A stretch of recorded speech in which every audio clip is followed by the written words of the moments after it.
All right, well, I think that this is back on and the audio levels look good. Check it. I always feel like it's still new. I'm still learning, and so I want to make sure that it's right.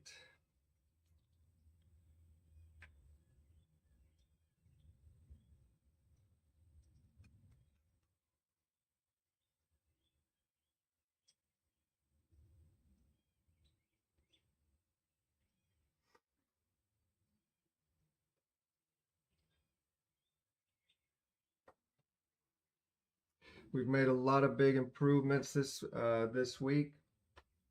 Um, just these shorts, like these are just the YouTube shorts that I've already published, doing the little cup one-offs. But yeah, just to have this overlay so that we can go in and have them run. Oh, I'm missing my title. I'm gonna find my title. There we go. Um, but yeah, OBS and maybe there's other streaming software that give this ability to add in these overlays. They seem to be really beneficial, especially for if if you're a creator and you're trying to tell the story of your work. um, having elements to repeat is almost necessary. All right, let me see. Yeah, okay. Yeah, audio sounds good.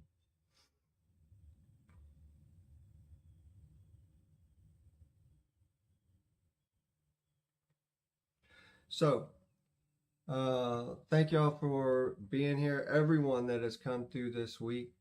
I was thinking on today, um, the larger scale element, that the incalculable idea of how many people influenced or participated in the creation of this cup, right? From every element, all the tools that I use, that I've purchased, the businesses that I've supported to bring in things, all of that was used in the production of these cups, and that to me was just kind of like a broader level of recognition that felt really good. Um, but this week we have taken our studio live. We had the idea to create this virtual space, and it was simply just seeing the camera as a portal to a mall, right? Like a virtual mall, kind of like the one I reference is in Valorian when they go into that virtual mall and they're just walking around in the desert.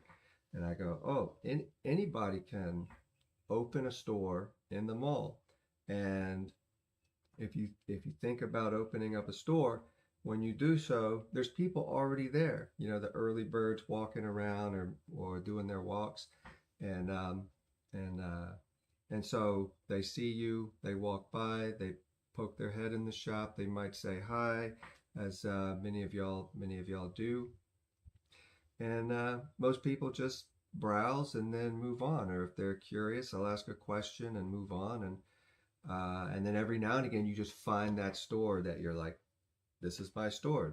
This was created for me, and so those are the people that you gather, and that was the thing that really helped me um, make sense of this online streaming or bringing a studio live. It was just the idea of opening up a store in the mall, being present, allowing people to come in and watch and ask questions, interact, and and just, have a place to share, share. But to me, I really needed to be authentic in it, right? I needed to just know that I could be comfortable being myself and being vulnerable and, sharing your private, comfortable space with the world, opening up that door. And that took a lot of head work. For the last number of years, I've been working on all the different types of content, trying to find out what fits and what works. And the biggest struggle I've had was with the time, trying to find the time to edit your own life, which is what creators are having to do. And to me, I was so busy. Who has time to be busy, film their busyness, and then edit their busyness? And I just said I couldn't. So I felt like live was going to fix this, right? I wouldn't have to edit it anymore, and the community itself would essentially not edit, but point to what's valuable to them. And as far as I know, the algorithm just simply works that way. The more people engage with any element, it records it, shares it, and then you start finding the things that fit you. So my goal here is just to be me, to be authentic, to be honest and truthful, and just share who I am. And everyone coming by is welcome to interpret this however they please. And how I process that, I'll know when it happens, or as it happens. So that's where we're at.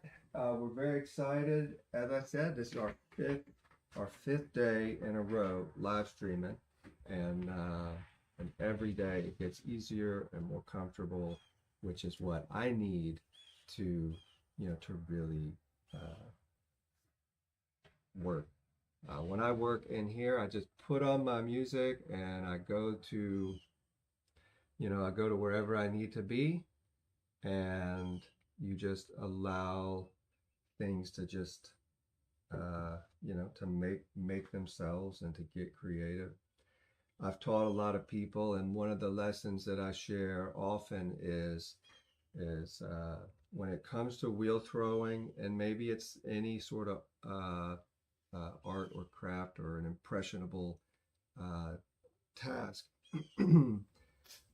wherever you are, wherever you are, like, it ends up in the work. And with wheel throwing, in particular, you're spinning clay, and you're moving it, and your body and your mind, your soul are all, they're all trying to be in sync. And I think we've talked about it before, that idea of the flow, the state of flow, when all of those things just seem to line up, you can just really create some amazing things. But if you're having a bad day, if someone crossed you, or something's off, uh, the clay records that, and you just never know what you're gonna get.